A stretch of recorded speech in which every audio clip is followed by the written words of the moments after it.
Konami a annoncé 2 nouvelles cartes crâne serviteur. La première, c'est Maître du crâne serviteur, une carte magie continue. Si notre roi des crânes serviteurs attaque un monstre en position de défense, on va infliger des dommages perçants. Et on rappelle que le roi des crânes serviteurs, c'est celui qui gagne de l'attaque en fonction des rois des crânes serviteurs et des crânes serviteurs qui sont dans le cimetière x 1000. Donc on peut très vite arriver à une carte qui a 8000 points d'attaque. Et donc des dégâts perçants permettra peut-être d'OTK.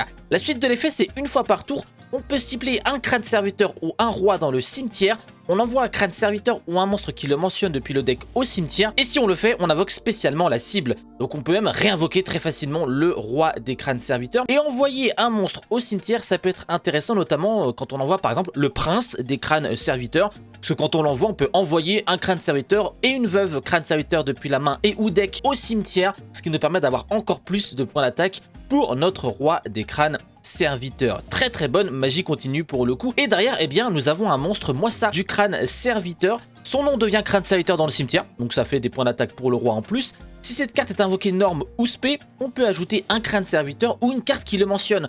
Donc on peut aller chercher la magie continue qu'on vient juste de lire. D'ailleurs, on est bloqué en monstre zombie le reste de ce tour. Mais par contre, pendant la main phase, une fois, on peut invoquer normalement un monstre zombie de max niveau 4 en plus de notre invocation pause normale, ce qui veut dire qu'on pourrait même du coup bien invoquer notre roi des crânes serviteurs. 2 nouvelles cartes crânes serviteurs qui m'apparaissent vraiment pas mal pour le coup, même si c'est juste pour encore plus rapidement aller vers un roi des crânes serviteurs qui peut TOTK. Qu'est-ce que vous en pensez vous ?